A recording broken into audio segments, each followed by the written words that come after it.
নতুন একটা মব সৃষ্টি করে নতুন একটা দাবি দাওয়া নিয়ে, যেই দাবি দেওয়ার ভাষা ভিন্ন হইতে পারে, দাবি দেওয়ার ভাষার মধ্যেও তো আমার শালীনতা থাকতে হবে। সেখানে প্রধানমন্ত্রী যাবেন, ভুয়া ভুয়া স্লোগান দিবেন।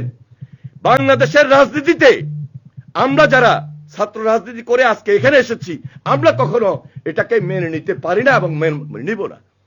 কারণ রাজনীতির গতিতে চলবে, রাজনীতির মধ্যেও শালীনতা থাকবে, রাজনীতির মধ্যেও তো শৃঙ্খলা থাকবে।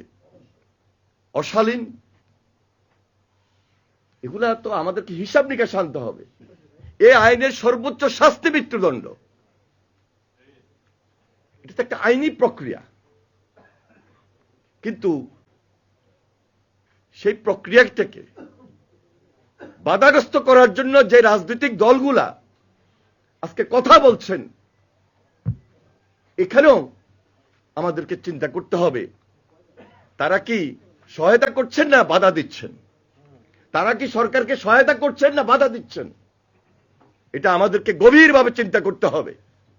যেদিন আমরা শপথ নিয়েছি তার আগের দিন থেকে আজকে যারা এই ধরনের পরিস্থিতি, গতকালকে সারাদিন আজকে পর্যন্ত কন্টিনিউ একটা মব বলেন, একটা প্রেসার বলেন, এবং তাদের বাসায় একটা পরিবেশ পরিস্থিতি ক্রিয়েট করা, এটা কি গভর্নমেন্টকে সহযোগিতা করা হবে?